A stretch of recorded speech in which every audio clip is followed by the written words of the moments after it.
What I do for the heads of the wasp is sort of a cross between a bobble and a nup, or a noop, I don't know how to pronounce it. I want it not to be really, really big and bulky because that would be uncomfortable to wear with this yarn. But I don't want it to be completely flat either. So I kind of did a bit of a hybrid technique. And I'm going to work to where my bobble is going to be. I've got a hair here. There we go. And just work up to it.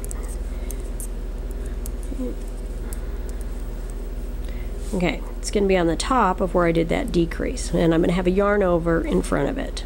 Okay, on either side of the wasp head.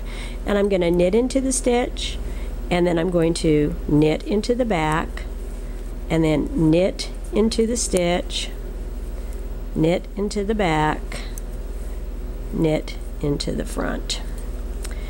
And I should have, at that point, 5 stitches. Now there's my yarn over. 1, 2, 3, 4, 5.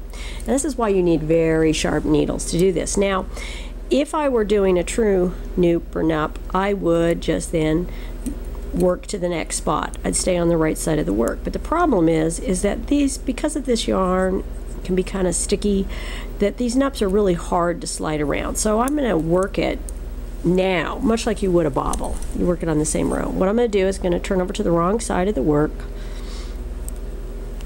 and I'm going to purl into all 5 stitches and purl them together. Now this requires a bit of manipulation, and it's the reason why people hate bobbles or noops, because it's a pain to do. And of course these have all gone very smoothly up to this point. Now I'm okay. And I've got my needle through, and linen is not very stretchy, so you might want to make those stitches a little looser. And I'm going to purl that stitch, and I'm showing you exactly what happens when you do this. I'm going to purl the stitch, insert my needle back in there again. I'm going to purl that stitch through, pull that loop through. There it is. And I'm going to put it back on the needle. Now it's on the left right now, but when I turn my work, it's on the right needle. And you can see that I have my little bump right there. I'm going to do a yarn over and then work to the next one, and I'll work another one. Now, if you work this tunic, you just do your little bobble noops however you want to. If you don't like the way I do it, you pick another way. Is it going to make a big difference? I don't think so.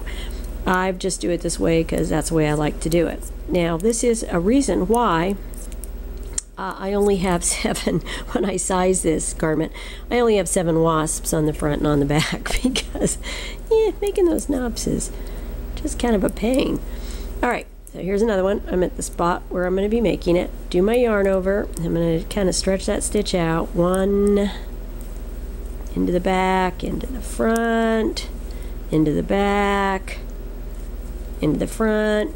And with nups, you're using yarn overs in there too, but I want it kind of bulky at the bottom too, so that's why it's there. Turn to the back. Make sure I don't include that yarn over. Insert my needle, and getting it past the first one is kind of the sticky part. Just stretch those guys out. Okay, got them. Using my needle tip, pull it through, and if you drop it a few times like I just did there, not the end of the world. When you make these bobbles, you know, they do take some effort. Okay, there it is. And then I'm going to put it on the left needle so that when I turn it over, it's going to be, on the right, and I do my yarn over and continue on. Now, are bobbles necessary to this pattern? I don't think it's going to look as nice if you don't have a bobble there. I think that's what makes it look like a wasp, or I don't know. I hate to think housefly. Sometimes I look at them and I think they look more like bats. So I guess I could call it deflator mouse. But anyway, that's what the bobbles noops look like.